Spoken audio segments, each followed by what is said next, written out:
ಕಳೆದ ಕೆಲ ದಿನಗಳಿಂದ ಯಡಿಯೂರಪ್ಪ ವಿಧಾನಸಭೆಯ ತುಂಬಿದ ಸಭೆಯಲ್ಲಿ ಆಡಿರುವಂತಹ ಮಾತು ಸಾಕಷ್ಟು ದೊಡ್ಡ ಮಟ್ಟಿಗೆ ವೈರಲ್ ಆಗ್ತಾ ಇದೆ. ಡಿ.ಕೆ. ಶಿವಕುಮಾರ್, ನೀವು ಪಶ್ಚಾತ್ತಾಪ ಪಡ್ತೀರಿ, ನೀವು ಮುಖ್ಯಮಂತ್ರಿ ಆಗ್ತೀರಿ ಅಂತ ಬಯಸ್ತಾ ಇದ್ದೀರಿ, ಆದರೆ ಅಲ್ಲಿದ್ರೆ ಆಗ್ತೀರಾ ಅಂತ ನೇರವಾಗಿಯೇ ಸವಾಲು ಹಾಕಿದ್ರು. ಈಗ ಅದೇ ವಿಡಿಯೋಗಳು ಸೋಷಿಯಲ್ ಮೀಡಿಯಾದಲ್ಲಿ ದೊಡ್ಡ ಮಟ್ಟಿಗೆ ಚರ್ಚೆ ಆಗ್ತಾ ಇದೆ, ದೊಡ್ಡ ಮಟ್ಟಿಗೆ ಹರಿದಾಡ್ತಾ ಇದೆ.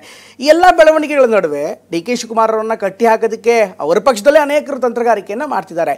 ಈಗ TV9ಗೆ ಒಂದು ಇನ್ಕ್ಲೂಸಿವ್ ಆದಂಥ ಇನ್ಫ್ಯಾಕ್ಟ್ ಸಾಕಷ್ಟು ಮಾಹಿತಿ ಇರುವಂಥ ಅನೇಕ ವಿಚಾರಗಳು ಬೆಳಕಿಗೆ ಬರ್ತಾ ಇದೆ.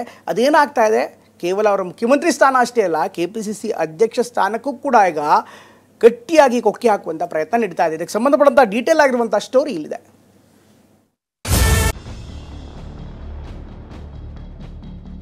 ಸ್ವಾಮಿ ಶಿವಕುಮಾರ್ ಅವರೇ, ನೀವು ನಾಳೆ ಪಶ್ಚಾತ್ತಾಪ ಪಡೋದಿದೆ. ಮುಳುಗೋ ದೋಣಿನಲ್ಲಿ ನೀವು ಕುಳಿತು ಮುಳುಗಬೇಕು ಅಂತ ನಿಮ್ಮ ಅಪೇಕ್ಷೆ ಇದ್ರೆ ನಂದೇನು ಅಭ್ಯಂತರ ಇಲ್ಲ. ಮುಂದಿನ ಮುಖ್ಯಮಂತ್ರಿ ಆಗಬೇಕು ಅಂತ ಕನಸು ಕಾಣ್ತಿರೋ ನೀವು ಅಲ್ಲಿದ್ರೆ ಮುಖ್ಯಮಂತ್ರಿ ಆಗ್ತೀರಾ? ಅರ್ಥ ಆಗೋದಿಲ್ಲ.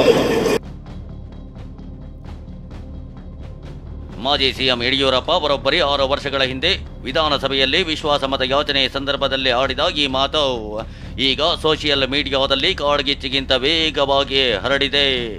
ಯಡಿಯೂರಪ್ಪ ಹೇಳಿದ ಸಂದರ್ಭ ಮತ್ತು ವ್ಯಕ್ತಿಗಳು ಬೇರೆಯದ್ದೇ ಆಗಿದ್ರು. ಈಗಿನ ಕಾಂಗ್ರೆಸ್ ಮನೆಯೊಳಗಿನ ಪವರ್ ಪಾಲಿಟಿಕ್ಸ್ಗೆ ಹೇಳಿ ಮಾಡಿಸಿದಂತಿದೆ. ಕಾರಣ ಡಿ.ಕೆ. ಶಿವಕುಮಾರ್ ಸುತ್ತ ನಡೆಯುತ್ತಿರುವ ಬೆಳವಣಿಗೆ, ತಂತ್ರಗಾರಿಕೆ, ವ್ಯೂಹ ರಚನೆ ಎಲ್ಲವೂ ಕೂಡ ಹೊಸ ಹೊಸ ವಿಷಯವನ್ನ ಬೆಳಕಿಗೆ ತರ್ತಿದೆ. ಆತ ಮುಖ್ಯಮಂತ್ರಿ ಸ್ಥಾನದ ವಿಚಾರ ಆಗಿರಲಿ, ಡಿ.ಕೆ. KPCC ಅಧ್ಯಕ್ಷ ಸ್ಥಾನಕ್ಕೂ ಕೂಡ ಕೊಕ್ಕೆ ಹಾಕಲು ಕಾಂಗ್ರೆಸ್ ಪಡೆಯಲ್ಲಿ ಮೆಗಾ ಪ್ಲಾನ್ ಈಗಾಗಲೇ ರೆಡಿಯಾಗಿದೆ.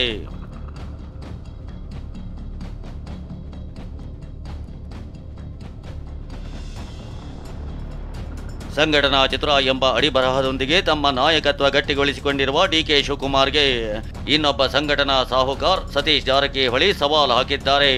KPCC ಅಧ್ಯಕ್ಷ ಗಾದಿ ಬದಲಾವಣೆ ನಿಶ್ಚಿತ ಎಂದೇ ಅನೇಕ ಬಾರಿ ಹೇಳಿರೋ ಜಾರಕಿಹೊಳಿ ಅಂಡ್ ಟೀಮ್ ಇದಕ್ಕೆ ಬೇಕಾದ ಶತ ಪ್ರಯತ್ನವನ್ನ ಮುಂದುವರಿಸಿರೋದು ಸುಳ್ಳಲ್ಲ. ಮೊನ್ನೆಯಷ್ಟೇ Satish Jarkiholi, doctor G Parameshwar, H.C. Mahadevappa, Zameer Ahmed Khan ಸೇರಿದಂತೆ ಹಿರಿಯ ಸಚಿವರು ಬೆಂಗಳೂರಿನ ಸದಾಶಿವನಗರ ನಿವಾಸದಲ್ಲಿ AICC ಅಧ್ಯಕ್ಷ ಮಲ್ಲಿಕಾರ್ಜುನ್ ಖರ್ಗೆ ಅವರನ್ನ ಭೇಟಿಯಾಗಿ KPCC ಅಧ್ಯಕ್ಷ ಪದವಿ ಬಗ್ಗೆ ಚರ್ಚೆ ನಡೆಸಿದ್ದಾರೆ.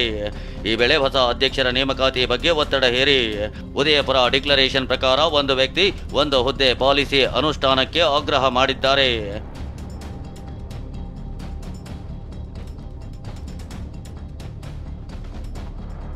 ಮಲ್ಲಿಕಾರ್ಜುನ್ ಖರ್ಗೆ ಹಾಗೂ ಸಚಿವರ ನಡುವೆ ಗಂಭೀರ ಮಾತುಕತೆ ಕೂಡ ನಡೆದಿದ್ದು, ಖರ್ಗೆ ಸಾಹೇಬ್ರು ಎಲ್ಲವೋ ಸರಿ, ನೀವು ಇಷ್ಟು ತಡವಾಗಿ ಏಕೆ ಬಂದ್ರಿ? ನಿಮ್ಮ ಬೇಡಿಕೆಗಳನ್ನ ಮೊದಲು ಮಂಡಿಸಬಹುದಿತ್ತಲ್ವೇ ಅಂತ ಕೇಳಿದ್ದಾರೆ. ಚುನಾವಣೆ ಮುಗಿದೆ 2.5 ವರ್ಷವಾಗಿದೆ. ಲೋಕಸಭಾ ಚುನಾವಣೆ ಮುಗಿದು 1.25 ವರ್ಷವಾಗಿದೆ. ಇಷ್ಟು ದಿನ ವಿಳಂಬ ಬೇಕೆ ಅಂತ ಕೇಳಿದ್ರು. ಇದಕ್ಕೆ ಉತ್ತರವಾಗಿ ಹೈಕಮಾಂಡ್ ಎಲ್ಲವನ್ನೂ ಗಮನಿಸಿ ಖುದ್ದು ತೀರ್ಮಾನ ಕೈಗೊಳ್ಳುತ್ತೆ ಅಂತ ನಾವು ಸುಮ್ಮನಿದ್ವಿ. ಆದರೆ ಬದಲಾವಣೆ ಕಾಣಿಸದಿದ್ದಾಗ ನಾವೇ ಮಾತಾಡಬೇಕಾಯ್ತು ಎಂದಿದ್ದಾರೆ. ಎಲ್ಲರ ಮಾತನ್ನ ಕೇಳಿದ ಮಲ್ಲಿಕಾರ್ಜುನ್ ಖರ್ಗೆ, ನಾವು ನಿಮ್ಮ ಮಾತುಗಳನ್ನ ಆಲಿಸಿದ್ದೇವೆ.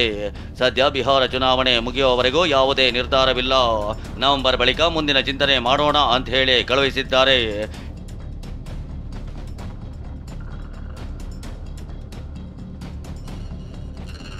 ಇನ್ನು MLC ಆಯ್ಕೆಯಲ್ಲೂ ಸಹ ಬದಲಾವಣೆ ಬಯಸಿರೋ ಸಚಿವರು ಸಿಎಂ ಹಾಗೂ ಡಿ.ಕೆ. ಶಿವಕುಮಾರ್ ಹೊರತಾಗಿ ಬೇರೆ ಹೆಸರುಗಳನ್ನ ಶಿಫಾರಸು ಮಾಡಿದ್ದಾರೆ.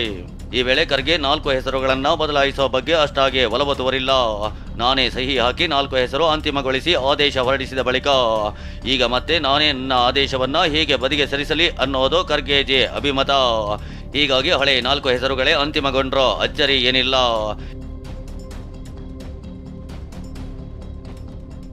ಇನ್ನೊಂದು ಹಾಸ್ಯ ಪ್ರಸಂಗವನ್ನ ನಾವು ನಿಮ್ಗೆ ಹೇಳಲೇಬೇಕು. ದೆಹಲಿಯಲ್ಲಿ ಪವರ್ ಪಾಲಿಟಿಕ್ಸ್ ಜೋರಾಗಿ ನಡೆಯುತ್ತಿದ್ದ ವೇಳೆ ಗಾಂಧಿ ಕುಟುಂಬದ ಸದಸ್ಯರೊಬ್ಬರನ್ನ ಭೇಟಿ ಮಾಡಲು ಡಿ.ಕೆ. ಶಿವಕುಮಾರ್ ಹೊರಡಲು ಮುಂದಾಗ್ತಾರೆ. ಈ ವೇಳೆ ಮಲ್ಲಿಕಾರ್ಜುನ್ ಖರ್ಗೆ ಅವರಿಗೆ ತಿಳಿಸಿ ಸಮಯ ಸಿಕ್ಕಿದೆ, ಹೋಗಿ ಬರ್ತೀನಿ ಸರ್ ಅಂತಾರೆ. ಈ ವೇಳೆ ಖರ್ಗೆ ಸಾಹೇಬ್ರು ತಮಾಷೆಯಾಗಿ, ನಾನು ಸಿಎಂ ಮಾಡೋನಪ್ಪ, ನೆನಪಿರ್ಲಿ ಅಂತ ತಮಾಷೆಯಾಗಿ ಹೇಳ್ತಾರೆ.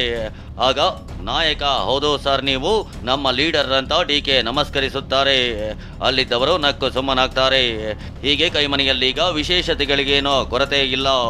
ಆದರೆ ಬಿಹಾರದ ಚುನಾವಣೆ ಎಲ್ಲ ತಂತ್ರ ಪ್ರತಿತಂತ್ರಗಳಿಗೆ ಅಜ್ಞಾತವಾಸ ವಿಧಿಸಿದೆ.